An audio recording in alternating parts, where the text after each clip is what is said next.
Hello friends, सभी का स्वागत है शिक्षक कंपटीशन चैनल पर। और यहाँ पर हम यूजीसी नेट के लिए यूजीसी नेट हिंदी कहानी जो कि यूनिट 7 है, उसमें आज हम धुलाई वाली पढ़ने वाले हैं। और ये कोर्स आपका पेड कोर्स में भी उपलब्ध है और उसको हम जल्दी ही कंप्लीट करने की कोशिश करेंगे। हालांकि अभी तक थोड़ा सा मैं अ, मतलब अकेली थी, इतना सारा काम नहीं कर पा रही थी, लेकिन अब मैं मेरे साथ असिस्टेंट हैं। तो मुझे दिक्कत नहीं होगी। ठीक है, तो मैं जल्दी से आपका सिलेबस है कंप्लीट करवा दूँगी। 1 महीने से 1 महीने में हम कंप्लीट करने की कोशिश करेंगे पूरे सितंबर में और अक्टूबर-नवंबर में। मतलब अक्टूबर में हम इसे अ, यानी कि मिड अक्टूबर तक, ठीक है? आधे अक्टूबर तक तो पूरा करने की, क्योंकि 1 से डेढ़ महीना लगेगा। और उपन्यास हम सारे कर चुके हैं पेड कोर्स में और ₹999 में अभी ये केवल और केवल ₹999 में उपलब्ध है। अगर आप लेना चाहें तो इस कोर्स से ज़रूर जुड़ सकते हैं, ठीक है? पहले ही मैं इसलिए आपको बता रही हूँ ताकि बाद में शायद ना बता पाऊँ, ठीक है? तो यहाँ पर एक बार आपको पूरी वीडियो देख लेनी है। अगर आपको समझ में आता है तो आप यहाँ पर परचेज़ कर सकते हैं और अपनी तैयारी को मजबूत कर सकते हैं, ठीक है? केवल ₹999 और यहाँ पर आपको पीवाईक्यू वगैरह भी सब कंप्लीट करवाया जाएगा, वन लाइनर क्वेश्चन भी करवाए जाएँगे, ठीक है? एक बार जाके आप एप्लीकेशन में देख सकते हैं, उसकी लिंक आपको कमेंट बॉक्स में मिल जाएगी। तो यूनिट 7 में आज हम पढ़ेंगे धुलाई वाली बंग महिला के विषय में। सबसे पहले इसकी जो लेखिका हैं बंग महिला, उनके बारे में हम यहाँ पर देखेंगे। बंग महिला का जन्म 1882 ईस्वी में वाराणसी में हुआ था, ठीक है?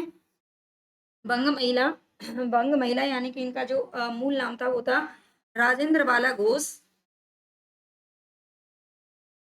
और इनका जन्म हुआ था 1882 ईस्वी में। 1904 से 1917 तक इन्होंने लेखन कार्य किया था। इनके माता-पिता का नाम था नीरद वासिनी घोष और राम प्रसन्न घोष। पति इनके चंद्रदेव थे और इनकी निधन हुआ था इनका 24 फरवरी 1949 को मिर्जापुर के अंदर। उपनाम है इनका रानी चारूबाला बंग महिला। हिंदी नवजागरण की पहली छापामार लेखिका के रूप में इनको जाना जाता है, ठीक है? हिंदी नवजागरण की पहली छापामार लेखिका क्यों कहा जाता है? क्योंकि उस समय जो लड़कियाँ या महिलाएँ थी, उनको लेखन कार्य करना या फिर उनको पढ़ना-लिखना आप जानते हैं अनुमति नहीं थी, अंग्रेज़ों का शासन था। तो छापामार लेखिका मतलब चोरी-छुपे ये है जो लेखन का और पढ़ने का काम करती थी, ठीक है?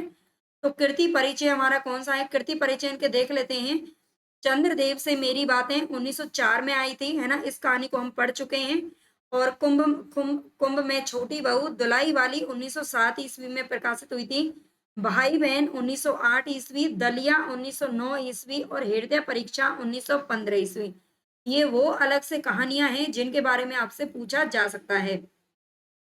अब हम यहाँ पर पढ़ रहे हैं दुलाई वाली, तो दुलाई वाली को देखेंगे। इस दुलाई वाली कहानी का प्रकाशन 1907 ईस्वी में सरस्वती पत्रिका में हुआ था, ठीक है?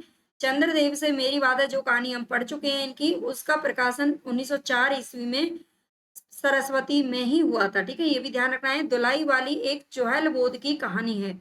ये जो कहानी है एक चहल-बोध की कहानी है। पर्दा प्रथा की विसंगति पर ये आधारित है, ठीक है? पर्दा प्रथा आप जानते हैं, पर्दा प्रथा हमारे देश में चलता ही है, ठीक है? पर्दा प्रथा की विसंगति पर आधारित है। इसके पात्र कौन-कौन हैं? तो सबसे पहले पात्र का नाम आता है नवल किशोर, जो कि दुलाई वाली के नाम से प्रसिद्ध है। क्यों प्रसिद्ध है? मतलब प्रसिद्ध क्यों हुआ है? वंशीधर के घनिष्ठ मित्र और ममेरे भाई भी हैं, विनोद प्रिय हैं, खूब हँसी मज़ाक करने वाले हैं।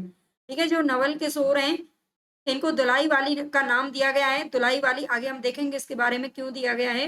और वंशीधर के घनिष्ठ मित्र और ममेरे भाई भी हैं, ठीक है? कलकत्ते से नई बहू को लेकर चले थे और वंशीधर को तार भेज दिया था कि उन्हें ट्रेन में मिलें। कट्टर स्वदेशी थे, अपने स्वदेश की जो चीज़ें हैं, उन पर ये क्या करते थे? बल देते थे उनके प्रयोग करने पर। वंशीधर कौन था जिनको इन्होंने पत्र लिखा था? तो ये इलाहाबादी हैं, नवल किशोर के मित्र हैं और नवल किशोर के अगाध स्नेह, यानी कि नवल किशोर इनसे बहुत ज़्यादा प्रेम करते थे और इनके ममेरे भाई यानी कि मामा फूफी के भाई-भाई थे ये ध्यान रखना है, ठीक है? जानकी देई की अगर बात करें तो ये पत्नी थी और ये पत्नी किसकी थी? नवल किशोर की पत्नी थी, ठीक है? अ, 1 मिनट, अभी हमने ऊपर देखा है ना नवल किशोर, ठीक है? जानकी देई कौन है? पत्नी है। जानकी को नवल किशोर का हँसी-मज़ाक बिल्कुल पसंद नहीं था, ठीक है? अब जानकी देई इनकी पत्नी थी और उनको नवल किशोर का हँसी-मज़ाक करना पसंद नहीं था। हालांकि उनमें नवल के प्रति कोई दुराग्रह नहीं था, लेकिन पारंपरिक भारतीय नारी थी। ससुराल से विदा होने पर रोने जैसे संस्कार इनमें विद्यमान थे। जब अपने पति के साथ ये विदा होकर के आई थी, तो क्या था इनके अंदर, मतलब रोने, लड़कियां रोती है ना जब अपनी ससुराल से जाती हैं। आजकल तो ये लड़कियों का ये चलन भी खत्म हो गया है ना। रहे है लेकिन गाँव तक ही सीमित है, शहरों में तो ऐसा होता ही नहीं है ना। बाकी पढ़ी लिखी लड़कियां तो रोती नहीं है। खैर, ससुराल से विदा होने पर रोने जैसे संस्कार इनमें विद्यमान थे। सीता, सीता कौन है? जानकी देई की बहन है, वाले घर की स्त्री थी और नवल की पत्नी थी। ये कौन थी? नवल की पत्नी थी, भले घर की स्त्री है, जानकी देई की बड़ी बहन है ये सीता। ये ध्यान रखना है। और ये जो जानकी देई है ना, वो वंशीधर की पत्नी है। किसकी है? जानकी देई वंशीधर की पत्नी है। और इसको नवल का हंसी मजाक करना पसंद नहीं था, क्योंकि वो वंशीधर का उसका दोस्त था। ठीक है। कहानी में राजघाट से मुगल सराय पहुंचना और प्लेटफार्म पर ममेरे भाई व मित्र नवल से मिलना। ठीक है। ये कहा था कहानी में क्या दिखाया गया है, इस कहानी का जो विषय है वो क्या है? तो इस कहानी में राजघाट से मुगल सराय पहुंचना और प्लेटफार्म पर ममेरे भाई और मित्र नवल से मिलना। वही ममेरे भाई है और वही मित्र है। ठीक है। मिर्जापुर में पूड़ी और मिठाई खाना, स्वदेशी आंदोलन की सांकेतिक अभिव्यक्ति इसमें की गई है। कहानी में किन किन स्थानों के नाम अंकित किए गए हैं? तो दशा अश्वमेध घाट। ठीक है। दशा अश्वमेध घाट का जिक्र इसमें हुआ है। गोदौलिया यानी कि बनारस। ठीक है। गोदौलिया जो घाट है, गोदौलिया स्थान है बनारस में। और ये कोलकाता। ठीक है। कोलकाता, गोदौलिया, कोलकाता, मुगल सराय, इलाहाबाद, प्रयाग। ठीक है। प्रयाग। हजारी प्रसाद द्विवेदी कहते हैं इसके बारे में, विद्वानों के कथन देख लेते हैं। हजारी प्रसाद ने कहा है कि 1907 में बंग महिला की कहानी प्रकाशित हुई, जिसमें एक छोटी सी घटना को लेकर सामान्य मनुष्यता को प्रभावित करने योग्य यथार्थवादी चित्रण था। ठीक है। इसमें कहानी तो मतलब एक सामान्य सी घटना थी, लेकिन उसमें वंशीधर है, दोनों मित्र हैं और आपस में मिलते हैं। वो अपनी पत्नी को लिवा करके लाता है ना। उस समय अंग्रेजों का शासन था, तो स्वदेशी पर बल इसमें दिया गया है। ठीक है। तो ये यथार्थवादी चित्रण था इसमें। शुक्ल जी कहते हैं कि दुलाई वाली मार्मिकता की दृष्टि से भाव प्रधान होने के कारण उल्लेखनीय है। ठीक है। जो दुलाई वाली कहानी है, ये मार्मिकता की दृष्टि से भाव प्रधान होने के कारण उल्लेखनीय है। गोपाल राय कहते हैं कि इनकी तीसरी कहानी मध्य वर्ग के आत्मीय संबंधों को चित्रित करने वाली रोचक कहानी है। ठीक है। ये गोपाल राय कहते हैं इनकी तीसरी कहानी मध्य वर्ग के आत्मीय संबंधों को चित्रित करने वाली रोचक कहानी है। यानी कि आत्मीय, जो आत्मा से दिल के रिश्तों, यानी कि रिश्तों को निभाते हैं दिल से। ठीक है। नवल किशोर अपने मित्र को रेल यात्रा में छकाता रहता है। जो नवल किशोर है, अपने दोस्त को क्या करता है? बंशीधर को पूरी यात्रा में छकाता रहता है। यह एक चुहल बोध की कहानी है। मध्य वर्ग की आर्थिक अभाव के संकेत भी इसमें मार्मिक है ना। विशेष तथ्य देखते हैं। नवल किशोर द्वारा अपने मित्र बंशीधर से रेल में किए गए मजाक की ये सरस कहानी है। और इसमें काशी और बनारस के, काशी बनारस एक ही बात है, दो उनके लोगों के जीवन पर प्रकाश डाला गया है। ठीक है। काशी या बनारस के लोगों के जीवन पर प्रकाश डाला गया है।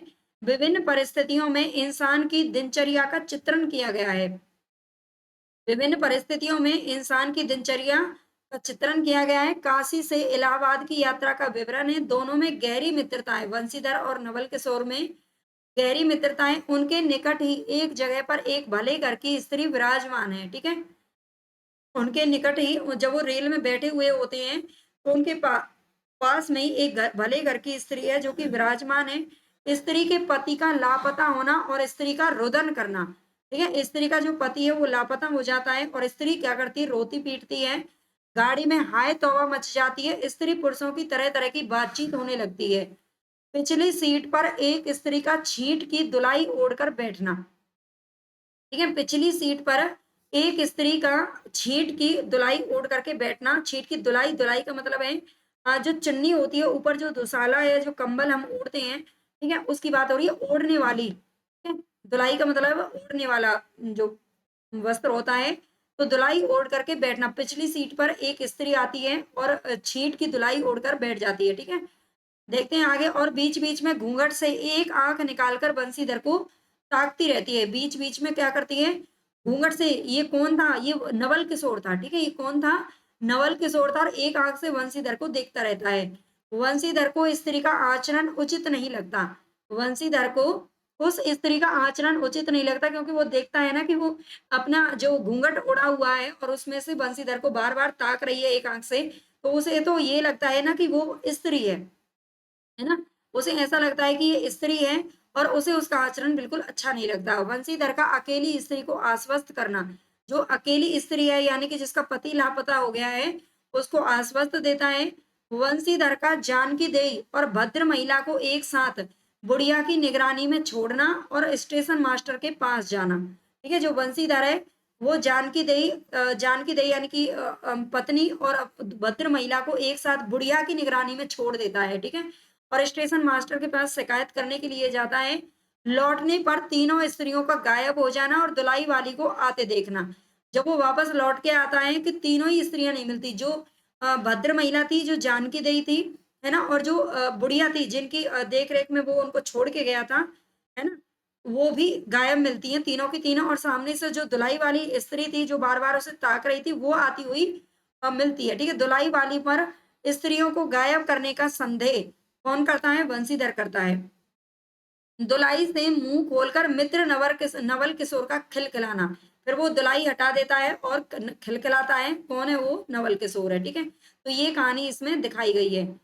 दुलाई का अर्थ, दुलाई का अर्थ देख लेते हैं। दुलाई का अर्थ एक प्रकार का चादर, चुनरी जिसे घूंघट के रूप में प्रयुक्त किया जाता है। ठीक है? दुलाई क्या है? एक प्रकार का चादर या चुनरी जिसे घूंघट के रूप में प्रयुक्त किया जाता है।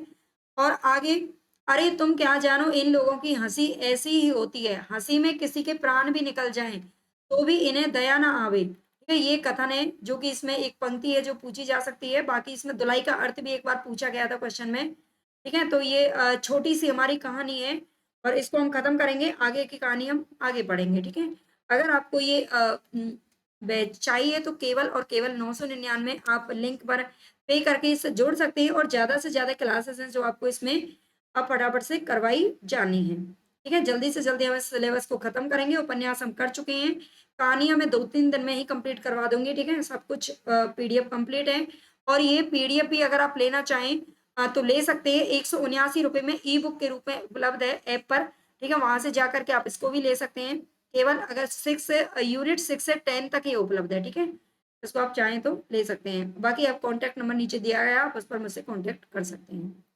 ओके, धन्यवाद। क्लास पसंद आई हो तो प्लीज लाइक सब्सक्राइब जरूर कर लेना।